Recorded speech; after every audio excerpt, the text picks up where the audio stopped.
Mega Man Issue 25 Worlds Collide. Mega Man says that thanks to Eddie, fixing his Mega Buster is no problem, as Eddie gives him a replacement for the thing that lets him shoot it. Sonic briefly gets overwhelmed by the various robots, wondering at which point he lost control here. He runs up a building to attack the Beat Bird. Mega Man lands on the Rush Jet from a high distance that should damage his feet, and after seeing him pet Rush, Sonic doesn't even notice that this obviously shows a soft side in him that an evil robot wouldn't have. Seriously, their fight would have resolved itself and not had it happen in the first place if Mega Man had just immediately asked who he was and got told he was a hero. And at the very most, it should have resolved itself here. Sonic runs from Mega Man, joking that he can't keep up with him instead of being ashamed that he's forced to run away from a fight. Since they're foolishly running in the middle of the road between vehicles of people instead of Sonic taking a detour and Mega Man flying above the damn trucks, God, this is so forced. Mega Man says there's no reason for any innocents to get hurt. Sonic doesn't immediately get that he's a good person right away from this, and instead doubts him because he was shooting at him. Why was Sonic even taking the fight into a place where civilians could get hurt in the first place? Why run there instead of... Because he shouldn't be trusting Mega Man not to hurt the civilians. Then Mega Man says that he thinks his buddy stole a gem from the bank. How would he know that those were Sonic's friends? They were robots! Even though they did look like animal people too, so I guess that's justification. But they clearly look like robots and Sonic doesn't. He thinks that because they're all Mobians, they all know each other? And Sonic doesn't even lampshade this. Sonic says that he didn't steal anything and accuses Mega Man of kidnapping his friends. Mega Man says he didn't kidnap anyone. They should have had this conversation the minute that they first met each other. And we see Eggman and Wily panicking because they know they're talking in the recording, meaning that they're going to realize what's going on and get led back to them.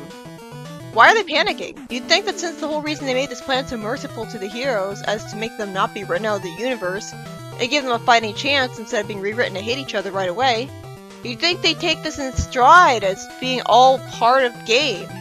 Because clearly this plan is all just a game to them. Otherwise they would have just written the heroes out of existence from the start. They should be looking forward to more challenges if that's why their plan is so stupid. They have a device that can literally rewrite reality to their will and they're not using it. They deserve to lose. Eggman tells Metal-Tail to try to destroy Sonic and Mega Man, reasoning with Wily that it's safer to strike them when they're weak from fighting each other, even though they don't seem any weaker than when they started.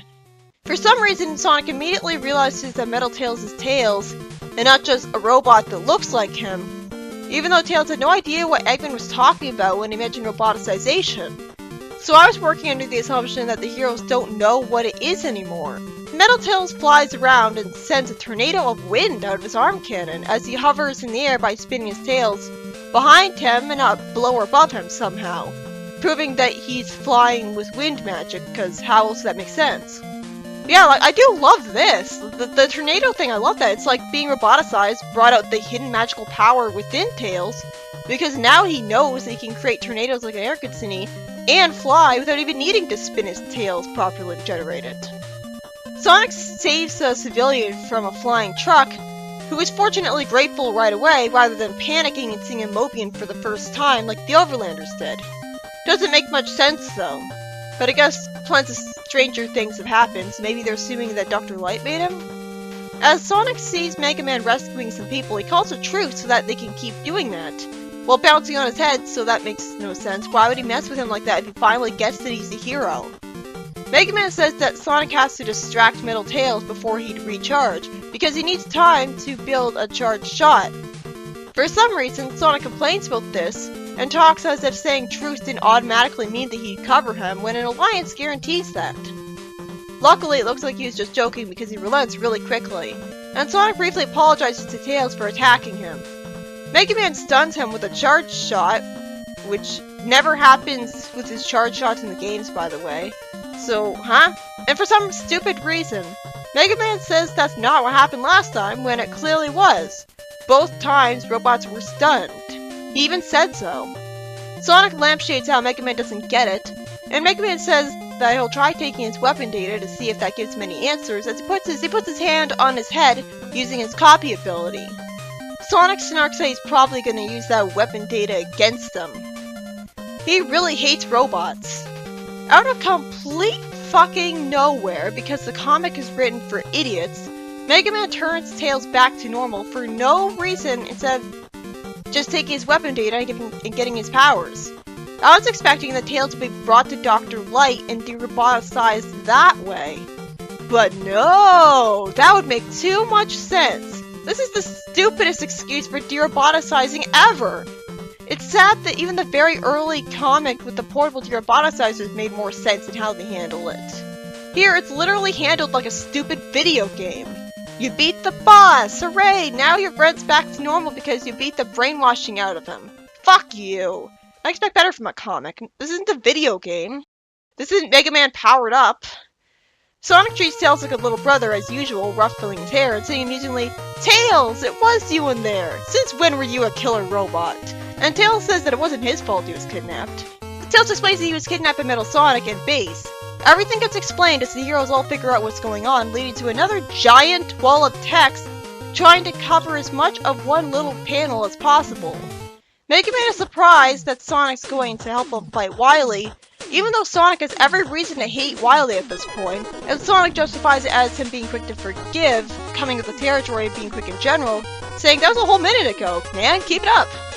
That's charming at least, but I feel like every paragraph of my review so far has been making me more and more frustrated. Tails puts his hand on Mega Man's shoulder and says that Sonic is exhausting at his speed, but he'll get used to it. Mega Man says that his programming forbids him from harming life, so the only reason he could fight Sonic was because he thought he was a robot. Sonic laughs at him for thinking that, in Lampshade's the fur, flesh, and whole breathing thing didn't give it away. I guess he doesn't remember the existence of the infiltrated robots anymore, since the reboot retconned all that carelessly.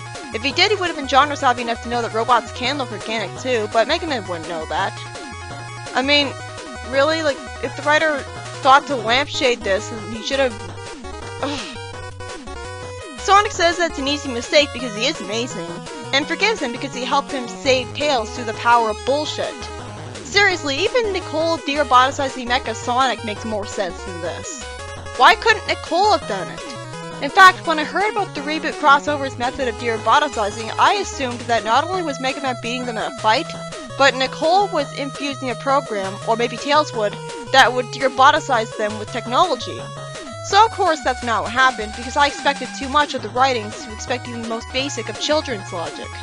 If Nicole's being excluded just because she's not a game character, that's another reason this crossover is badly written. That's another terrible meta logic. Mega Man shakes Sonic's hand while hoping he didn't hurt him too bad. Of course he didn't, because that would have made sense and caused even the slightest bit of drama.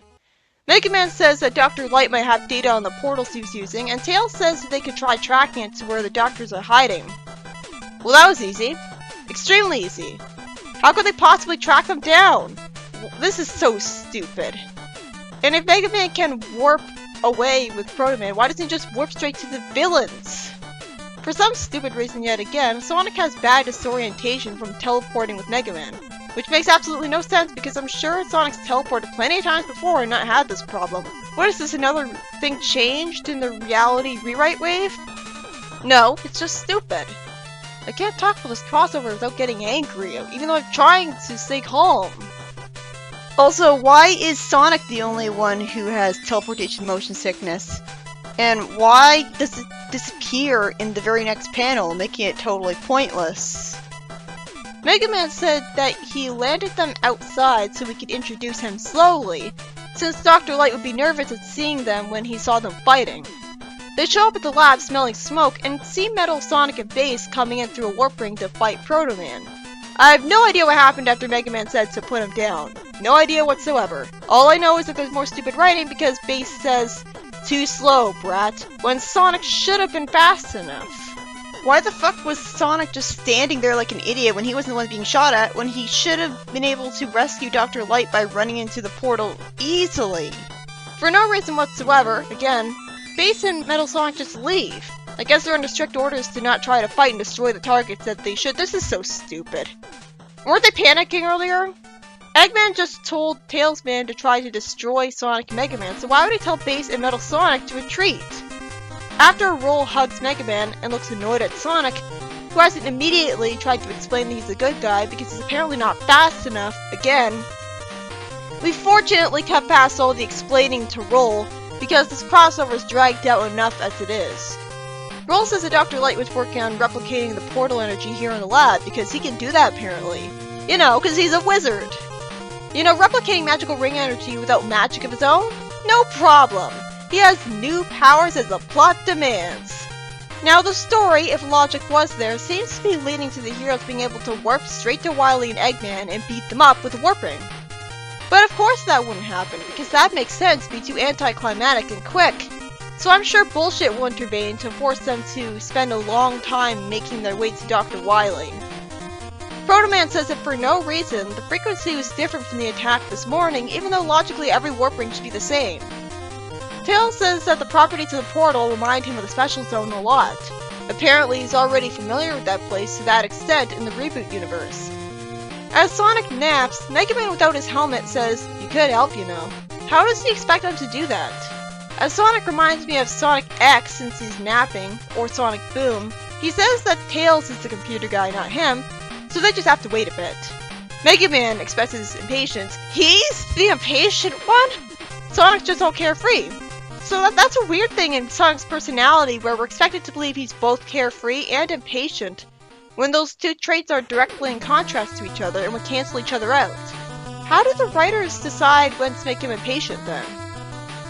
After Mega Man continues the forced argument with Sonic, when I'd expect him to be nicer, they launch a portal into the unknown origin.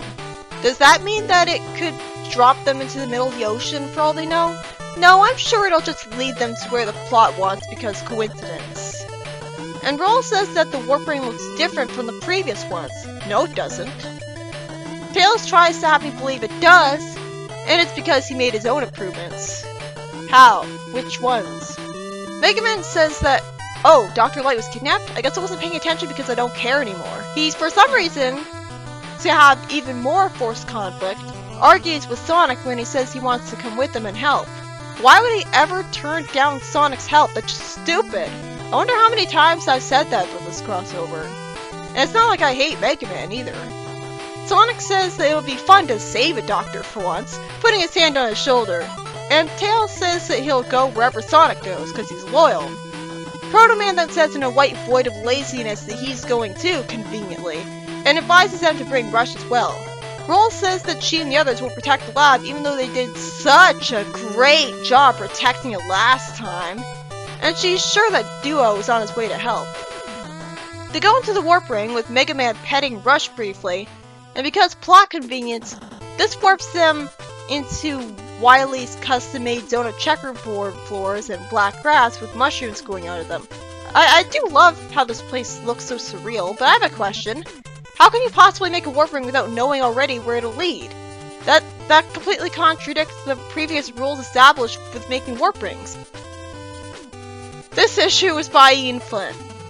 When Sonic and Mega Man get to talking, Tails' band is sent after them in a last-ditch effort to destroy them because just rewriting reality again would make too much sense. And logic is thrown completely out the window because Tails is brought back to normal for no reason whatsoever. Copying his weapon data shouldn't have turned him back to normal, it should have just done exactly that. I thought it'd be deroboticized by Light, or with a program for Nicole. Even I could have written it better than this. And speaking of bad writing, Base and Metal Sonic just retreat after easily kidnapping Dr. Light so subtly that I didn't even know they did it at first, when I'd expect those two killer robots full of fighting spirit to jump at the chance to fight the heroes. Not to mention Eggman was panicking, so wouldn't he want them to do that? And then because Dr. Light was able to replicate warp ring technology extremely easily with no access to magic at all, they made a warp ring, which they somehow don't know where it'll go before going into it, and being sent to Wily's pocket zone of all places, instead of being sent directly to Wily, since the plot demands it. This is so stupid. This issue has no logic to it at all. This writing reminds me of the Chaos Knuckles arc, where Knuckles had omnipotence, but obviously wouldn't be allowed to use it like an actual person would, and solve all the conflicts too easily. So I felt taken along for the ride because his actions only happened because the writer wanted him to do them, leading to a lot of padding instead of him immediately saving all the echidnas. With the villains having such an overpowered reality warping device, they should have won immediately. And if they're panicking at the heroes being given even more of a fighting chance rather than seeing it as all part of the game, why don't they just rewrite reality again to get rid of the heroes? Why doesn't Mega Man just immediately warp to Wily and Eggman since he warped with Proto Man just fine and has a warp ring? I can't help but feel like even a fanfiction would be written more logically. That even a random fan of both comics should have done this better, like disabling the teleporter and having the reality-making machine be less overpowered. And with Archie Sonic Online being so effortlessly great, I'm very justified in thinking that fans could do better. Especially since Flint's supposed to be a Sonic fan too, he has no excuse for writing this sloppy. Did he not want to do the crossover, and thus wasn't trying? Did Sega completely force this on him? Next up is Sonic Universe issue 52 in the crossover.